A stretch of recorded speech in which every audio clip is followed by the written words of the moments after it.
네, 안녕하십니까. 자, 원래 마지막 수업입니다. 예. 교재는요, 109페이지예요, 109페이지.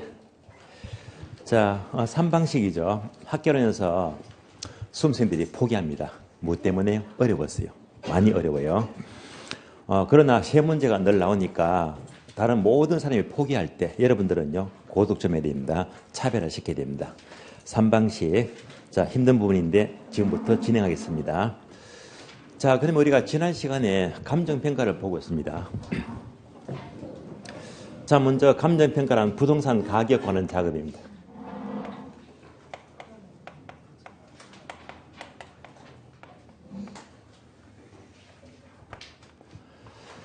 자, 얘가 감정평가가 되고요.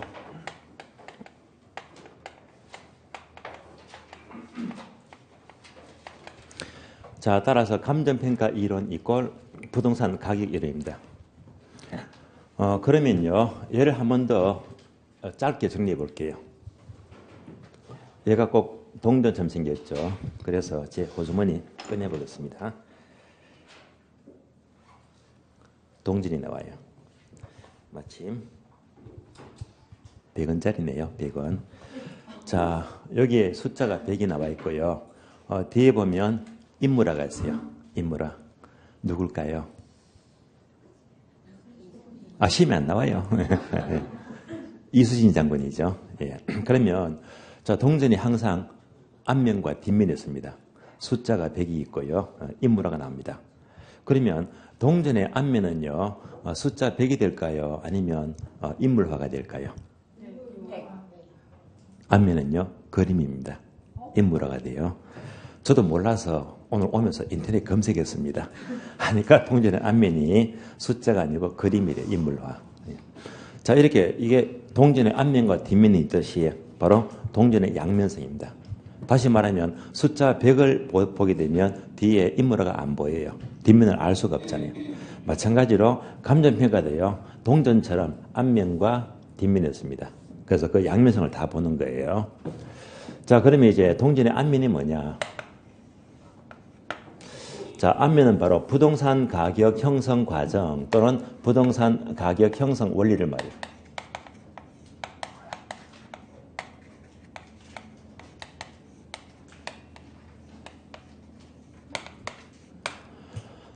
자, 얘는 2주 전에 공부했어요. 그래서 네모를 4개 떠올리자.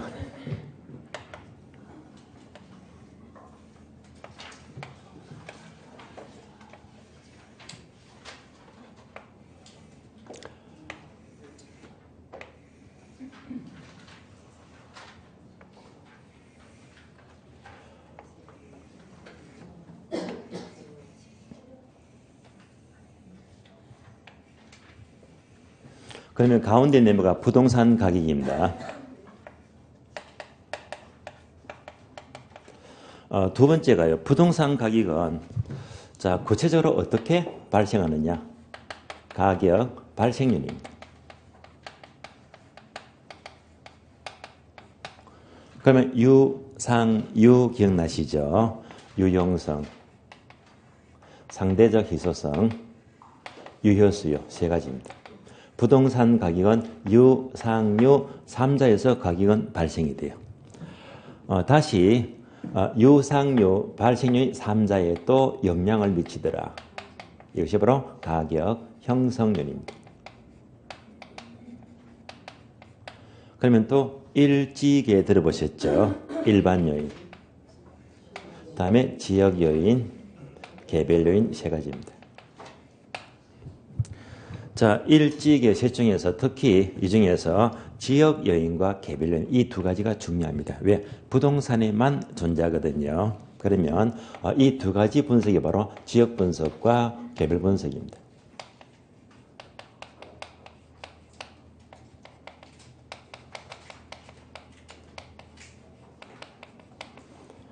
그러면요, 지역 분석은 그 지역 전체의 표준적 사용, 줄여서 표사를 판정합니다. 표사. 반면에 개별 분석은 표사가 아니고요, 개별 부동산에 바로 최유효 사용해서 최사를 판정합니다. 자, 이어서 지역 분석은 표사를 판정하게 되면 그 지역 전체의 가격 흐름, 즉 가격 수준을 구하는 것입니다. 반면에 갤 분석은요, 지역 분석의 영향을 받으면서, 즉 표사 영향을 받으면서 자, 하나하나 구체적인 가격 관한 작업입니다. 따라서 우리가 관한 부동산 가격은 무엇의 결과이다? 바로 개별 분석이 반영된 결과라고 봐야 됩니다. 즉 최사가 반영된 결과이다 해서 이렇게 해서 가격이 얻어지는 거예요. 자, 이어서 이 전체를 둘러싸고요, 모든 일정한 법칙성을 부여하더라. 이것이 부동산 가격 제원칙입니다. 자, 그러면 제원칙의 종류가 총 13개 원칙입니다. 13개 원칙 중에서 가장 중요한 원칙은 바로 최유사용 원칙, 최사 원칙입니다. 자꾸 최사가 나와요. 그래서 얘가 가장 중요한 원칙이에요. 따라서 최사를 분석하니까 무엇이 나온다? 부동산 가격이 나오잖아요. 따라서 부동산 가격은 똑같은 말로 최사가 반영된 가격이다. 따라서 우리가 공부하는 부동산 가격은요, 항상 최사가 반영이 된 가격입니다. 결국 부동산 가격은 자, 발생 요인, 그리고 형성 요인, 그리고 지원칙, 이런 흐름을 받으면서 이렇게 가격이 이루어지고 있습니다. 여기까지가 동전의 앞면, 가격이 이루어지는 과정입니다.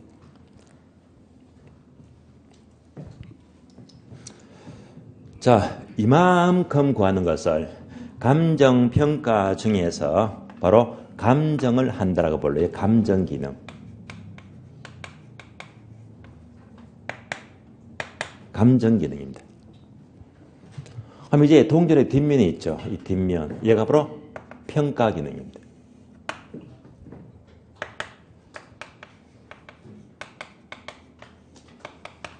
자, 평가를 한다는 것은 이제 구체적으로 가격을 어떻게 구할까 해서 구체적으로 가격을 구하는 기법, 바로 감정평가 3방식입니다.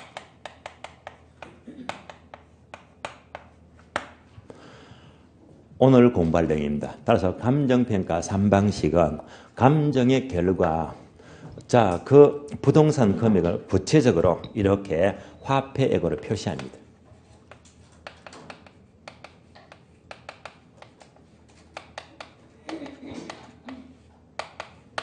다른 말로 금액으로 표시하는 것입니다. 예를 들어 볼게요. 우리가 TV를 보게 되면요, 혹시 진품, 명품 들어봤죠?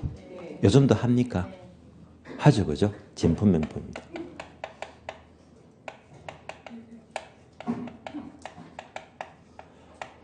저는 얘를 잘 안 보니까 역시 오늘 오면서 또 모바일로 검색해 봤습니다. 하는지.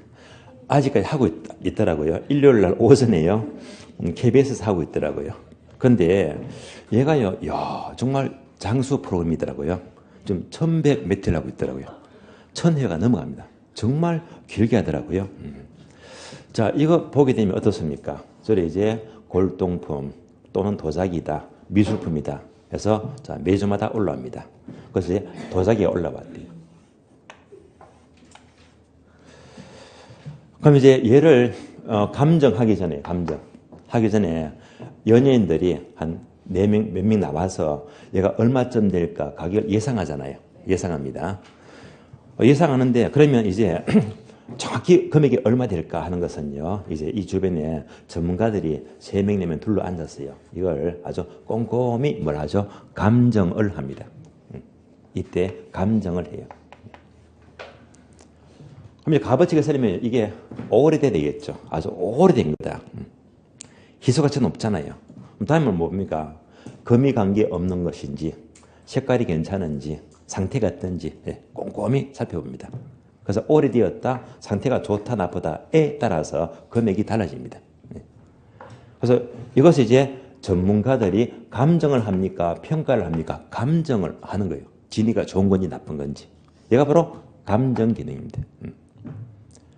감정 결과 상태가 좋을 수도 있고 나쁠 수도 있잖아요. 그래서 상태가 아주 좋다면 그 결과 최종적인 금액은요, 이 빨간 정황판으로 숫자가 쫙 올라가잖아요.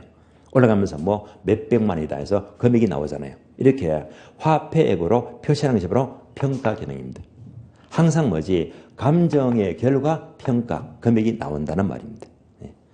그래서 우리가 감정 평가를 한다는 것은 자 이것을 따로 분리지 않고요. 감정을 해서 평가를 하기 때문에 우리는 되게 일괄해서 같이 한꺼번에 부르게 됩니다. 얘가 바로 감정 평가입니다. 항상 평가를 한다는 것은 반드시 감정의 그 결과를 화폐액으로 표시하는 것입니다. 화폐액으로 표시하기 위해서 크게 세 가지 방식이 있더라.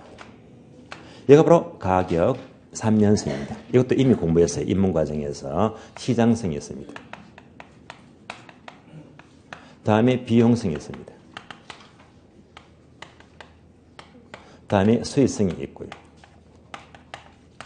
이게 모든 재화의 가격은 삼면성에서 결정이 돼요. 그러면 시장성은 다른 말로 비교 방식이죠. 그러면 이것은 이제 가격화하는 것이 바로 거래 사례 비교법입니다.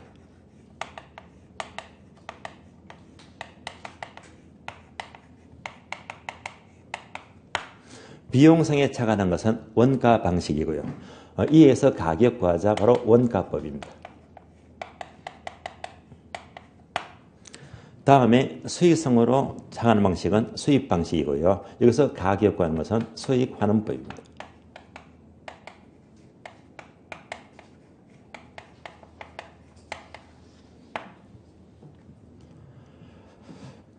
그러면 우리가 2주 전에요. 3방식에서 가격을 구하게 되면 3방식에 따라서 주된 방식은 가격을 어떻게 평가할까? 얘가 바로 감정평가하는 규칙입니다.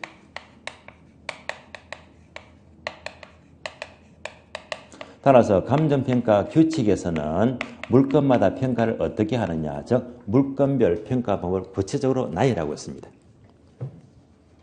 자, 그럼 기억나시죠? 먼저 비용성 하게 되면 자 뭐가 떠올라? 원가법은요 바로 건물. 건물은 원가법입니다. 뿐만 아니고요. 자 건설기계, 선박, 항공기입니다.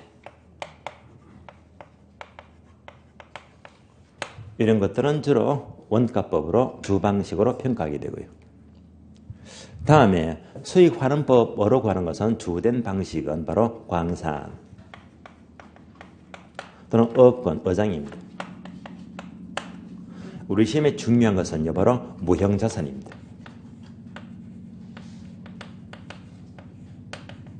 주로 눈에 보이지 않는 권리를 말해요. 또 이 무형자산은 우리 시험은 영어권으로 출제를 많이 합니다. 따라서 영어권 평가 또는 무형자산의 평가는 바로 수익환원법으로 주된 방식으로 평가합니다. 그러니까 자 이것 빼고요. 또 얘도 빼고 나머지가 대부분 시장성이다. 그래서 거래사례 비교법 하게 되면 시장성은요. 가장 대표적인 것이 토지예요. 자 그러면요. 토지는 시장성인데 우리 규칙에서는 별도로 토지만큼은 모든 토지는 공시지가로 평가하세요. 그래서 공시지가 기준법입니다.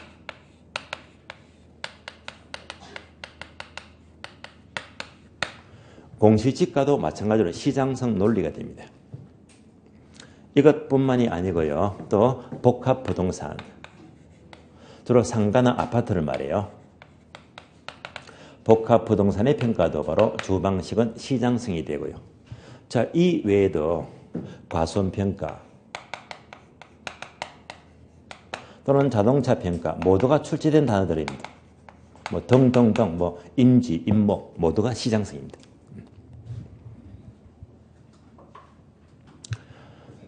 이런 흐름을 통해서 구체적으로 자 부동산 가격을 이렇게 금액으로 표시하는 것이 바로 평가 기능입니다. 그래서 평가하게 되면 뭘 떠올려? 3방식을 떠올리죠. 그래서 오늘은요, 이 3방식의 전반적인 내용을 전부 다 살펴보는 것들입니다. 그러면 자 우리가 2주 전 공부하면서요. 부동산 가격 형성 과정은 어떻게 공부를 하느냐. 그냥 막연하게 책을 볼 것이 아니고요. 숲을 보자. 다른 말로 전체를 보자.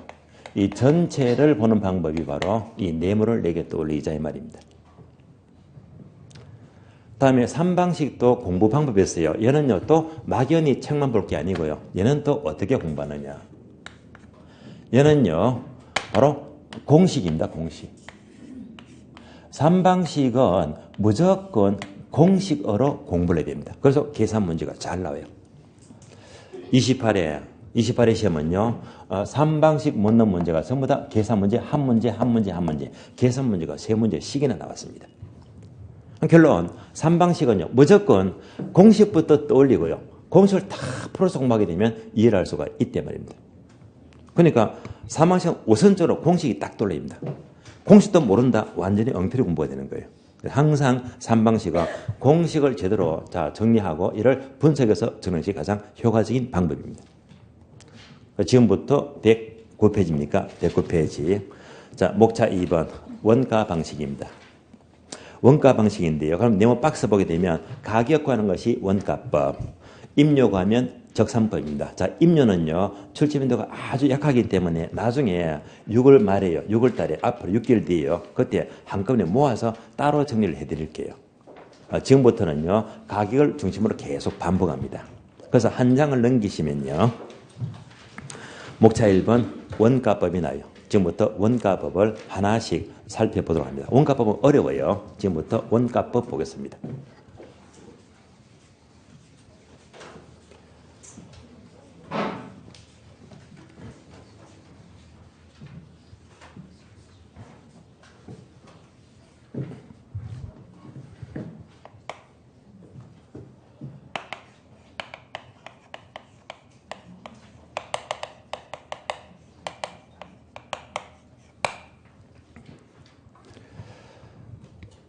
여러분들 1년 공부 잘 했어요. 당연히 합격은 하시겠죠. 그죠? 그러면 이제 시험을 합격을 했어요. 합격했다. 뭐 하실래요? 절대 합격하시면요. 자기 놀리지 마시고 바로 실무에서 돈 벌어야 되겠죠. 실무하는 게 가장 바람직해요. 실무가 좋아요. 그래서 제가 어제부터 오늘까지 이동하면서 틈새 시간, 짜투리 시간 또 이런 책이 요 책이 있어요. 예, 예. 꼬마 빌딩. 요즘 조물주 위에 건물주라는 말이 있잖아요. 꼬마 빌딩요. 예. 아주 멋진 책이더라고요. 굉장히 도움되더라고요. 그래서 제가 이 책을 왜 들고 왔느냐. 저는 이 책과 할 관계가 없어요. 잘 보세요. 책 저자거든요. 되게 어리잖아요. 이 친구가요. 이 친구면 안 되겠지. 예. 이 저자가요. 19세에 19살 때 공인중개사를 합격합니다. 예. 그래서 이제 소개하는 거예요. 19세에.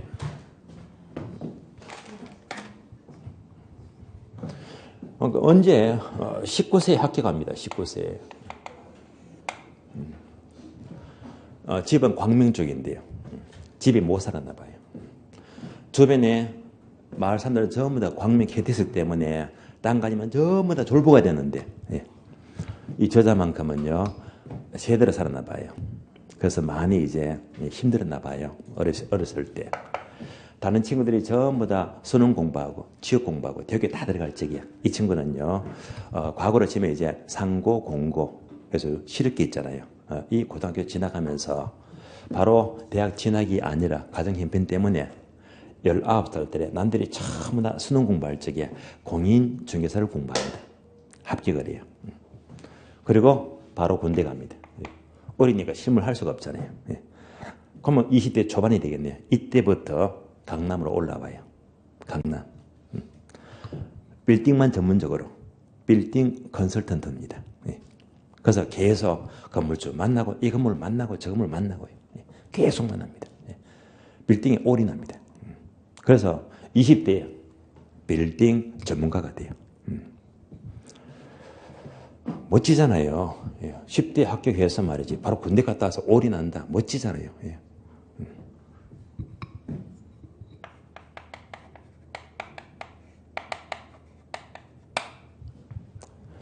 빌사남이 뭘까요? 자, 빌딩과 사랑에 빠진 남자예요. 예, 예. 빌딩과 사랑에 빠진 남자다. 빌사남. 그래서 이 책을 딱 보자마자 제가 바로 앱을 깔아버렸어요. 앱 이름이거든요. 그래서 이제 바로 깐다. 이 빌사남이 뭐냐? 이 앱이 서울 전역의 빌딩 시세 가격입니다. 앱을 만들었잖아요. 그러니까 이제 나이가 젊으니까 합격했죠. 바로 실무하면서요. 하면서 뭘 하지? PC나 모바일하고 친하잖아요. 그래서 이제 블로그를 만들고요. 그리고 이제 더 발달해서 또 공부를 더 했어요. 서울 전체 빌딩 시세를 다 알려주는 앱을 깔아요. 그러니까 이걸로서 이제 또 알려주고 책도 쓰고요. 한마디로 자 대학교도 바로 안 나가면서 중개 실무하면서 바로 부의 초월 자선입니다. 돈 잘 벌어요. 멋지잖아요. 그래서 아주 멋져요. 중개사 시험 합격했어요. 19살 때. 아주 멋지게 실무를 하고 있다. 멋집니다. 그래서 아주 멋진 케이스입니다. 그래서 이제 여러분도 합격하시면요. 이런 사례가 있어요. 멋진 사례예요. 그래서 실무가 좋은데요. 또 어떤 분들은요. 합격한 다음에 1년 동안 실컷 공부 고생하면서 합격해놓고 또 공부가 모자란가 봐요. 저한테 전화가 옵니다. 뭐죠? 주택관리사입니다. 또 공부를 하려고 해요. 하겠다면요. 저는 이 공부를 하라고 합니다. 본인이 하고 싶어 하니까. 공부를 하라고 해요. 제가 많이 지켜보거든요. 전기회사, 관리사 자격을 둘 다 갖고 있다. 이런 분도 들어 있어요. 근데 코스는요. 전기회사 먼저 거치고 다음에 관리사 거친다. 이 말입니다. 당연히 관리사면 아파트 소장하잖아요. 그러면 전기회사를 합격하니까 여기서 1년 공부 더 하니까 얘는 웬만하면 합격하더라 말입니다. 그때는 꼭 저희 에드나인드 관리사 과정이 있거든요. 이거 들으시면 1년만 합격합니다. 아시겠어요? 그런데 가능한 고생했잖아요. 1년 고생 더 하는 것도 쉽지는 않습니다. 물론 이제 하신다면요. 충분히 합격 가능하니까 저는 말리지는 않습니다. 본인이 원하니까. 또 어떤 분들은요. 레벨업 합니다. 이 공부가 이제 합격해서 스펙이 쌓이니까 한 단계 더 올라서요. 감정평가사 공부하자. 지금 감평. 그래서 감정평가사 공부를 하겠다고 저한테 개인적으로 전화가 와요. 여기까지는 좋은데요. 평가사만큼은 저는 무조건 X 말립니다. 웬만하면 말려. 그런데 먼저 연락 와요. 또 식사 같이 합니다. 묻거든요. 간평사 하겠다고요. 바로 나이부터 물어요. 혹시 원래 나이가 어떻게 됩니까? 원래 33이다. 절대 하지 마세요. 저는요. 나이부터 물어요. 30 넘었다. 무조건 하지 마세요. 인생 망칩니다. 잘못하면요. 그런데 이제 30이 아니고 20대라면 꼭 하고 싶다면 도전해라. 해봐라. 20대라면요. 그래서 30대가 넘어가면 무조건 말리는 편입니다. 왜? 간평은요. 진짜 고시거든요. 진짜 고시예요. 제가 2주 전에요. 여기서 수업 마치고 바로 봉천 쪽에 신림동이 있죠. 서울대 옆에요. 들렀습니다. 가장 유명한 간평사 학원이 있어요. 자, 학원 밝힐 수가 없지만은요. 하우 뭐뭐 학원인데요. 이 학원의 원장님이 저하고 친구는 하지만 되게 절친해요. 절친합니다. 그래서 이제 이 원장을 찾아갔어요. 그래서 간평사 1차, 2차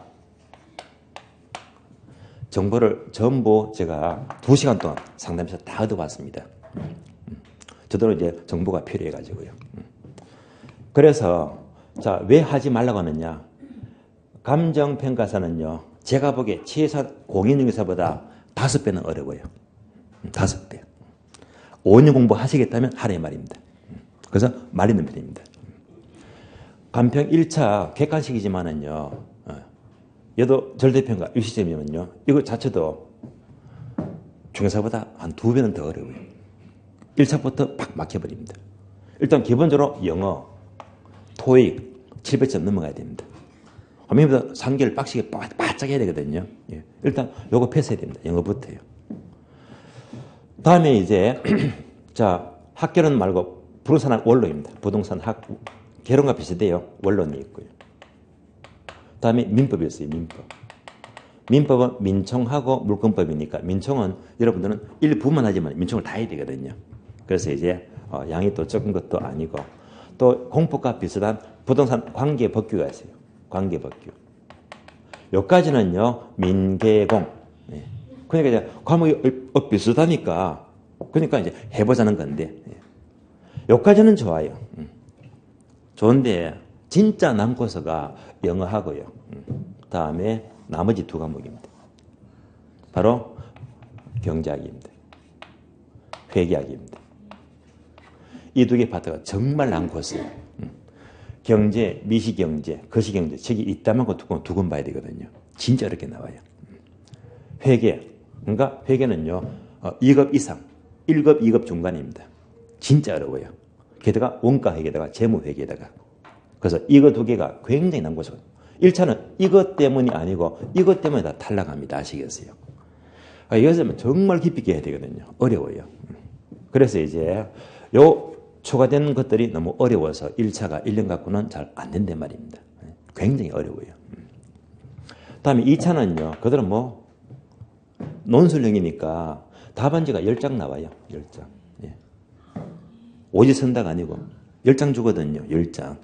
10장을 다 써야 됩니다. 100분 동안이요.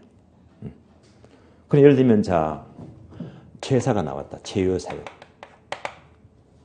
예를 들면 최사에 대해서 어떤 관계를 논하라 하면서 점수가 50점 나왔다. 최사만 갖고요. 답안지를 5장 써야 됩니다. 5장이요. 쓸 건 뭐 있습니까? 30점 하면요. 답안지를 석 장 써야 되고요. 다음에 10점 하게 되면요. 1장을 써야 됩니다. 그러니까 이 단어 하나 가지고 5장 썼다가 3장 썼다가 1장을 썼다가 늘렸다 줄였다가 이게 2차 시험입니다. 그래서 자, 총 책 한 권에서요. 어떤 단어가 나올지 몰라요. 이 모든 단어를요. 5장 썼다가 석 장 썼다가 1장을 썼다가 예. 완벽히 공부를 해야 됩니다.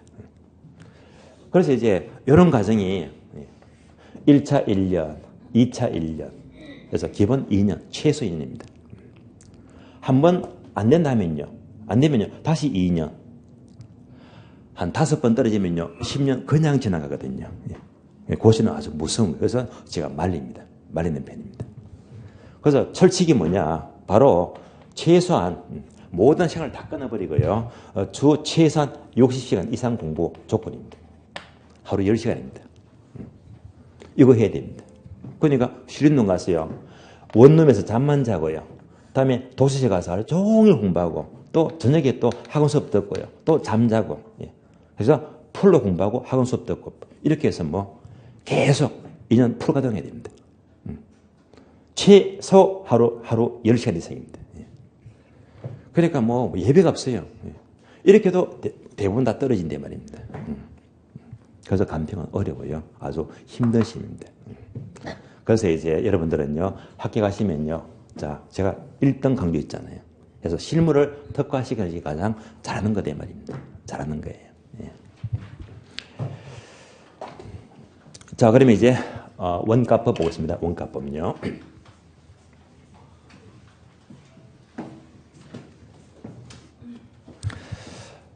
삼방식 하게 되면 가장 먼저 뭐 공식부터 돌리자. 공식부터 출발합니다.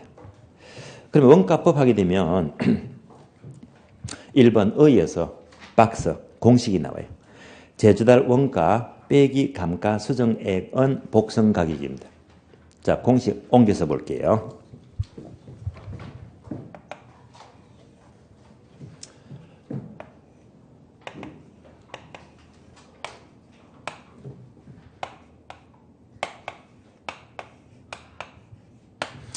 자, 원가법 공식은요. C-dn = pn입니다.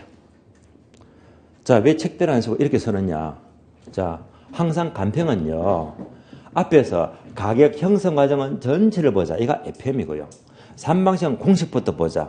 이 공식 이렇게 쓰는 것이 바로 가장 정통파입니다. FM입니다. 얘가 바로 감정평가사가 쓰는 공식입니다. 그대로 따라하는 게 좋아요. 그러면 이제 시는 뭡니까? 제자로 원가.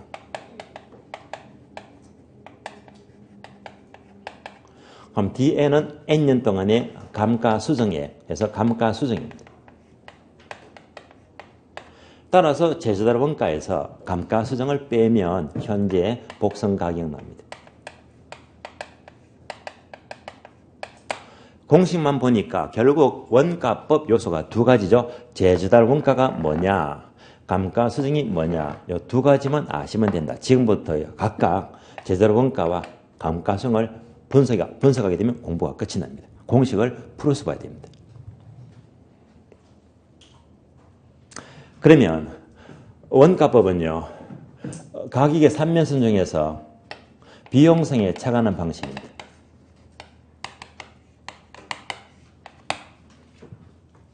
어떤 물건들이 있죠? 건물 또는 기계, 선박, 항공기 해서 대표적으로 건물, 기계 이런 것들이 모두가 원가법으로 평가를 합니다. 그러면 건물과 기계의 공통점이 뭘까요? 건물과 기계는요, 소멸합니까? 소멸하지 않습니까? 소멸하죠. 토지는 소멸하지 않습니다. 건물은요, 자, 언젠가는 소멸하게 됩니다.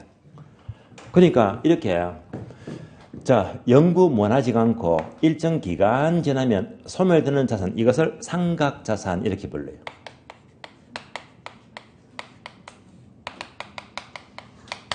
따라서 원가법으로 상각자산이 주된 물건들입니다. 그럼 이때 이 상각자산의 특징이 뭐냐? 소멸하기 때문에 일정한 내용연수를 갖게 됩니다. 중요한 단어예요. 내용연수. 내용연수가 뭐냐? 바로 상각자산의 수명을 말합니다. 또는 나이를 가리키잖아요. 상각자산의 수명을 내용연수라고 불러요. 우리 집은 항상 이런 단어가 안 나오고 바로 내용연수로 바로 출제가 돼요. 결국 상각자산은 시간이 계속 흘러가면 건물이나 기계는 점점점 노후화된다. 노후화되는 만큼 가치가 증가됩니까? 감가됩니까? 감가되겠죠. 그래서 시간이 흘러갈수록 감가된다. 얘가 가장 중요합니다. 감가. 따라서 원가법 하게 되면 항상 상각자산은 시간이 흘러갈수록 감가된다 해서 이 감가가 가장 중요합니다.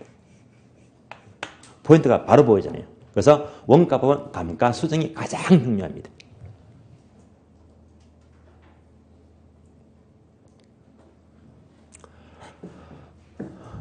그러면 내용 요소하게 되면 흐름을 간단히 본다면 large n equal small n 플러스 small n 다시가 돼요. 그럼 얘가 뭘 말하느냐? 자, large n은요, 전기간, 전 내용 연수를 말해요. 전 내용 연수. 전체 수명입니다.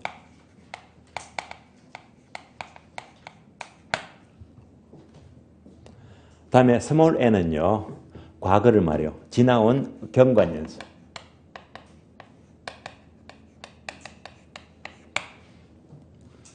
다음에 n-는요, 앞으로 남은 잔존 연수를 말해요. 여기까지를 알 수 있다. 숫자 넣으면 쉬워요. 만약 어떤 건물의 전체 수명이 20년 설 수가 있대. 20년. 현재 5년 지났습니다. 앞으로 몇 년 남았을까요? 15년 남았다. 이렇게 쉽게 알 수 있잖아요.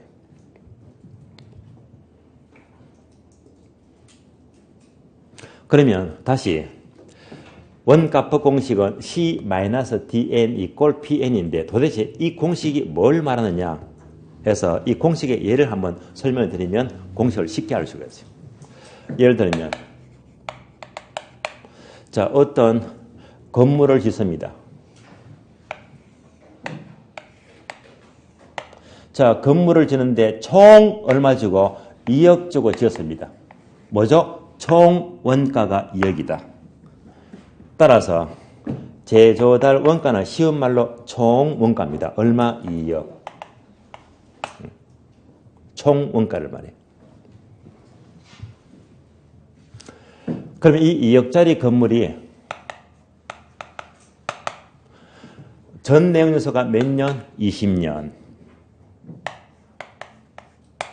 20년입니다. 무슨 말이죠? 이 건물이 20년 지나면 철거하고 없어진다는 말입니다. 그러면 이런 문제가 생기잖아요. 20년 지나서 철거하게 되면 철거하고 건지는 가격이죠. 철건등등. 이때 철건등등 건지는 가격을 S라고 불러요. 즉 스크랩 밸류가 돼요. 이때 건전 가격이 있어야 되겠지만요. 없다고 가정하자. 제로다. 계산이 간단하니까요. 따라서 스크랩 밸류가 제로가 되면요. 2억짜리 건물이 20년 경과되면 모두가 소멸되고 없어진다 이 말입니다. 이러면 쉬워요. 그럼 매년마다 가치가 얼마씩 없어질까요? 하게 되면 2억 나누기 20년 하면 매년 가치가 감가되는 걸 알 수가 있죠. 2억 나누기 20년 하게 되면 매년 가치가 얼마씩 없어집니까? 1,000만 원씩이죠. 첫 해도 1,000만 원 가치가 날아갑니다. 다음에도 1,000만 원. 다음에도 1,000만 원. 매년 가치가 이렇게 1,000만 원씩 가치가 없어진다는 말입니다. 그래서 경과연수가 5년 지났대요. 경과연수가 5년 지났다면 총 가치가 얼마 날아갔습니까? 5천만 원. 얘가 날아갔고 남는 가치가 N-가 돼요. 남는 가치. 남는 가치가 얼마가 돼요? 1억 5천입니다. 여기까지의 설명이 바로 이 공식의 설명입니다. 자, 그림 보시면서요. 총 원가 얼마? 2억 해서 제조달 원가는 2억입니다. 그런데 경과연수가 몇 년 지났대? 5년 지났대요. 그럼 총 감가가 얼마? 5천만 원. 그럼 남는 건물 가격은 얼마가 된다? 1억 5천만 원입니다. 따라서 2억짜리 건물이 5년 지났다면 5천만 원 감가되고 이때 남는 가격은 1억 5천이 된다라고 이렇게 구하는 것이 원가법입니다. 따라서 원가법은 제조달 원가에서 N년 동안의 감가액을 빼면요. 복선 가격 나옵니다. 여기까지 흐름을 잡으시면 돼요.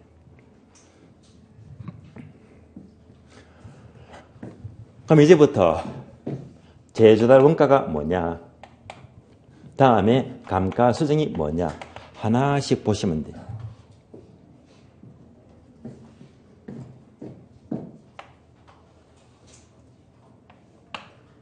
첫 번째, 제조달 원가하게 되면 1번. 의의가 뭐냐? 의의부터 아셔야 되고요. 두 번째는요. 제조달 원가의 종류가 어떤 것들이 있느냐? 종류. 세 번째, 어떻게 구합니까? 세 번째, 구하는 방법입니다.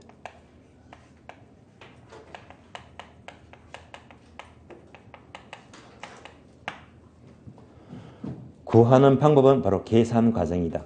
자, 금액으로 환산해야 됩니다. 따라서 제조달 원가는 오로지 세 가지 의, 종류, 구하는 방법 요것만 아시면 돼요. 우리 시험은 요까지만 물으니까요. 구하는 방법 하게 되면 자, 화폐로 구해야 되기 때문에 얘는 항상 계산 문제 가능하다. 계산 문제. 그러면 지난주에 계산 특강 프린트 내드렸고요. 자, 실시간 풀로 계산 문제 풀었잖아요. 그럼 계산 문제 1페이지, 첫 페이지가 계산기 연속 기억나시죠? 지문 10개요. 예. 그 중에서 제 기억으로 4번 지문 기억납니다. 네 번째.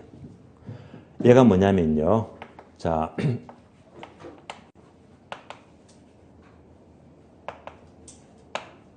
4억 곱하기 100분의 145 나누기 1450이다. 아마 이런 계산 문제 지난주에 풀었습니다. 따라서 제조달 원가를 관한 이 계산 문제는 무조건 식이 이렇게 나온단 말입니다. 그래서 지난주 풀었던 이 계산기 연습이 제조달 원가는 무조건 이렇게 푸는 방법이 나온다. 여기까지 다 연결이 되는 겁니다. 다음에 감가수정인데요. 얘가 중요하죠. 압도적으로 중요합니다. 그럼 감가수정은 뭘 공부하느냐? 첫 번째, 역시 어휘를 알아야 됩니다. 두 번째, 종류. 세 번째가 구하는 방법입니다.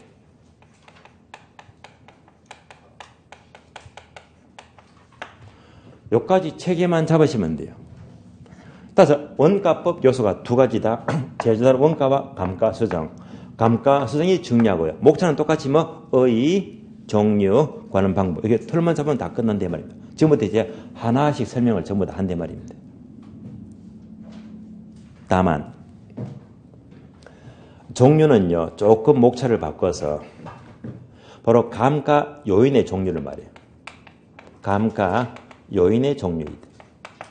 여기서 감가 요인 종류가 세 가지인데요. 첫 번째가 물리적 감가가 나오고요. 두 번째가 기능적 감가예요. 세 번째가 경제적 감가이다.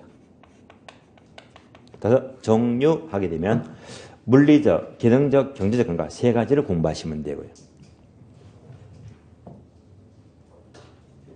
다음에 구하는 방법입니다. 얘도요, 목차를 보게 되면 구하는 방법은 정확히 감가수정 방법입니다.